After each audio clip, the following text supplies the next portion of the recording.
I never thought I'd be writing about losing my closest friend of 15 years, but here I am. Rachel and I grew up together in the same neighborhood, went to the same schools, and shared every major life moment. We were practically sisters. That's what makes this whole situation even harder to process.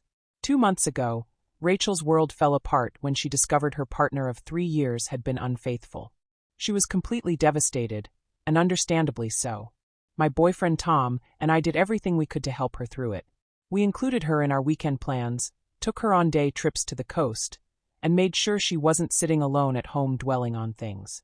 Rachel had always gotten along well with Tom since we started dating 2 years ago. They shared similar interests in music and hiking, which made our group outings fun and natural. I was happy that my best friend and my boyfriend had such a good friendship.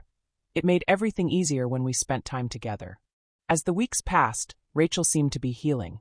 She started smiling more, laughing at jokes again, and showing interest in her hobbies.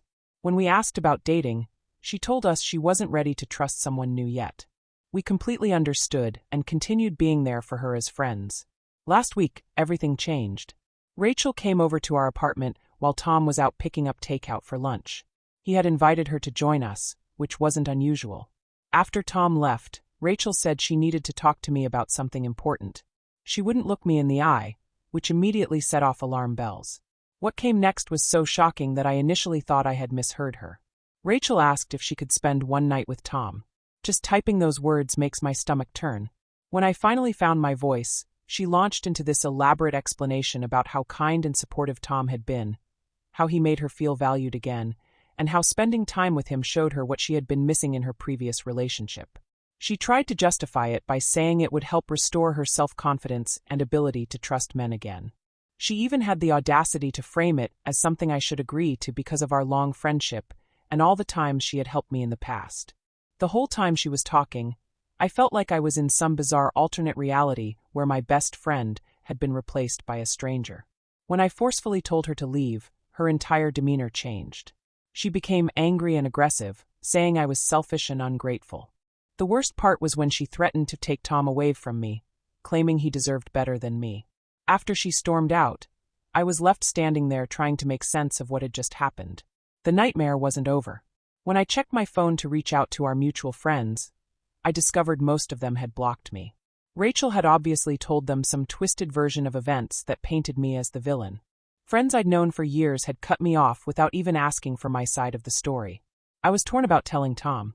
He saw Rachel as a sister figure, and I knew this would hurt him deeply. But keeping it from him felt wrong, especially with Rachel's threats hanging over us. The whole situation left me feeling paranoid and scared about what she might do next. Our friendship had weathered so many storms over the years, from teenage drama to family crises to career struggles. We'd always supported each other unconditionally. To have it end like this, with such a profound betrayal of trust, seemed unreal. But I knew there was no going back. The Rachel I knew and loved would never have done this to me, which meant that person was already gone. I spent that evening in a daze, trying to decide what to do. Tom noticed something was wrong as soon as he got home and found me sitting quietly in the living room. He sat down next to me and asked what had happened. I knew I had to tell him everything. Taking a deep breath, I told Tom about my conversation with Rachel. I didn't leave anything out, her request, her justifications about self-esteem, and her threats at the end. I also showed him my phone, where most of our friends had blocked me. Tom sat completely still while I talked, his expression changing from confusion to disbelief to hurt. When I finished, he stayed quiet for a long time, just looking at me. Then he pulled me into a tight hug. I could feel him trembling slightly. "I can't believe she would do this," he said quietly. "I treated her like my own sister. I never, ever gave her any reason to think." He couldn't even finish the sentence. Tom was clearly shaken. He'd spent months trying to help Rachel heal from her breakup, and now he was discovering that his kindness had been completely misinterpreted. He pulled out his phone and checked if Rachel had sent him any messages. Thankfully, there were none. Without hesitation, Tom started typing out a message to Rachel. He told her how disgusted he was by her behavior and made it clear that she was no longer welcome in our lives.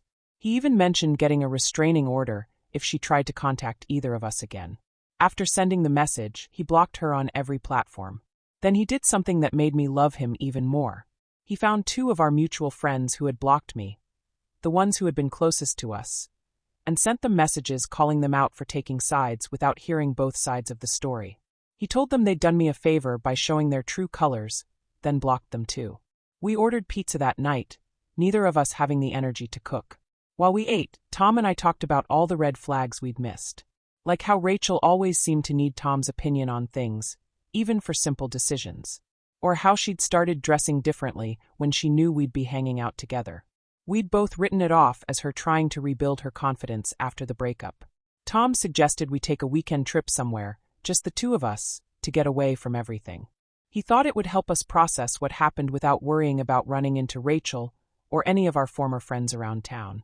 Looking at him making plans to help us move forward, I felt incredibly grateful to have a partner who stood by me without question. The next few days were quiet.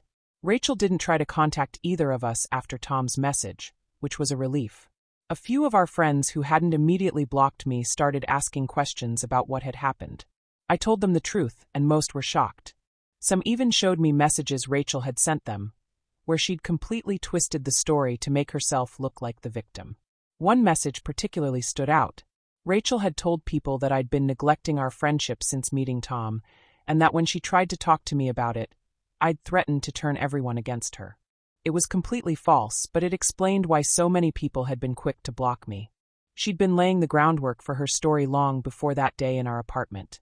What hurt the most wasn't losing Rachel. By the time she left our apartment that day, I knew our friendship was over. What really stung was realizing that she must have been planning this for weeks or months. All those times she'd joined us for dinner or movies, all those heart-to-heart conversations about her healing process, had she already been thinking about how to take Tom from me? Despite everything, Tom and I grew closer through this experience. We talked more openly about our feelings and our relationship. He even started dropping hints about making our commitment more official, which gave me something positive to focus on instead of the friendship I'd lost. It's been a month since everything happened, and I'm finally ready to share the rest of this story. Some people have questioned whether this is real, saying it seems too dramatic to be true. I understand their doubts. I wouldn't have believed it either if it hadn't happened to me. But I have all the messages and blocked contacts to prove it. Looking back, I'm actually grateful to Rachel in a strange way. Because of what she did, I learned who my true friends are. The ones who blocked me without asking questions? They showed their real faces. I haven't tried to contact any of them or explain myself. If they could drop a 15-year friendship based on gossip, they weren't real friends to begin with. Tom has been my rock through all of this. He suggested we start fresh with new social circles and introduced me to his coworkers and their partners. We've been having game nights and weekend barbecues with them, and it feels good to be around people who don't carry all that history and drama. The best news? Tom and I are officially engaged now. He proposed during our weekend getaway at the beach house we rented to escape all the drama. It wasn't a fancy proposal, just us, sitting on the deck watching the sunset, when he turned to me and said he couldn't imagine spending his life with anyone else. We're planning a small wedding, inviting only people who stood by us during this whole mess. Some mutual friends who initially believed Rachel's lies have reached out to apologize. They told me Rachel's story kept changing every time she told it, which made them suspicious. A few showed me screenshots where she contradicted herself about what happened that day. I accepted their apologies but kept my distance. Once trust is broken, it's hard to rebuild. Rachel hasn't tried to contact us since Tom's message, but we heard through mutual friends that she's telling people we're the ones who betrayed her. Honestly, it doesn't bother me anymore. Anyone who knows Tom and me knows the truth. Those who choose to believe her lies aren't worth our time. The hardest part was explaining to my family why Rachel wouldn't be at our engagement party. They'd known her since we were kids and couldn't understand how such a close friendship could end so suddenly. When I told them what happened, my mom cried. She'd always treated Rachel like a second daughter, but they supported our decision to cut her out completely. Tom and I have talked about what we learned from this experience. We agreed that helping someone through a tough time doesn't mean letting them cross boundaries. We also learned that it's okay to be selective about who we keep in our lives. Sometimes losing people, even long-term friends, can make room for better relationships. Our engagement party last weekend was small but perfect. Looking around at the people there, the ones who stuck by us, who asked questions instead of jumping to conclusions, who supported us through everything, I realized that quality matters more than quantity when it comes to friendships. Yesterday, Tom found an old photo of the three of us from just 2 months ago. We looked so happy, not knowing what was coming. He asked if I wanted to keep it, but I told him to delete it. That chapter of our lives is closed now. We're focusing on our future together, surrounded by people who truly care about us. Sometimes I still catch myself wondering how someone I trusted so completely could betray me like that. But then I look at my engagement ring, at the life Tom and I are building together, and I know that losing a toxic friend was worth it. Our relationship is stronger now, and we're both more careful about who we let into our inner circle. People say everything happens for a reason. I'm not sure I believe that, but I do know that sometimes the worst situations bring out the best in the people who truly love you. Tom and I came out of this stronger, more united, and more certain about our future together. That's what I choose to focus on. Thank you for watching. If you enjoyed this story, please hit that subscribe button to help us reach our goal of 1,000 subscribers. Don't forget to give it a thumbs up and share it with friends or family who might enjoy it too. Your support means a lot. And if you have any thoughts, questions, or story ideas, drop them in the comments below. I'd love to hear from you. See you in the next story.